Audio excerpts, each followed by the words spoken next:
this one event went differently, you wouldn't be alive right now.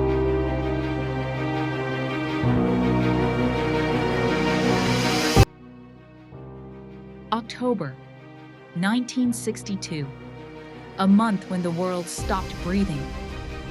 A moment when one wrong decision could have ended human history forever. This is the Cuban Missile Crisis.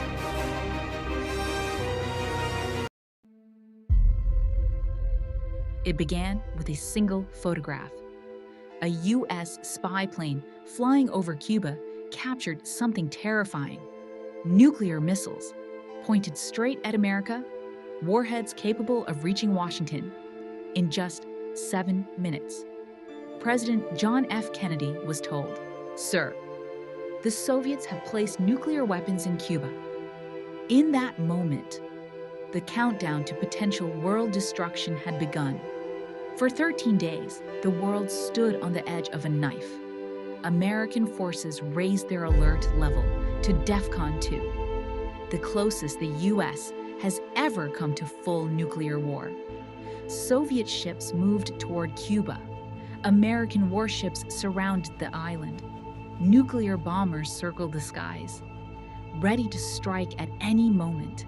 Every hour felt like the last.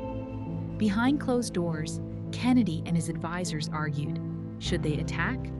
Or would that ignite a war no one could stop? In that moment, the countdown to potential world destruction had begun. And then came the most dangerous moment in human history.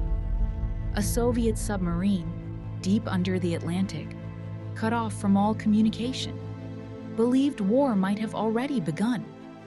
The captain ordered a nuclear torpedo to be prepared. 2 officers agreed. Only one man refused.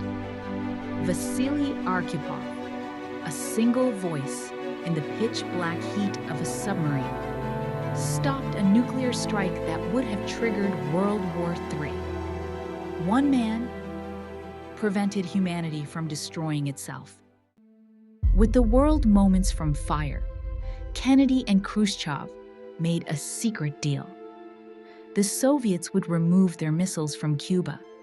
The U.S. would quietly remove its missiles from Turkey, and the blockade would end.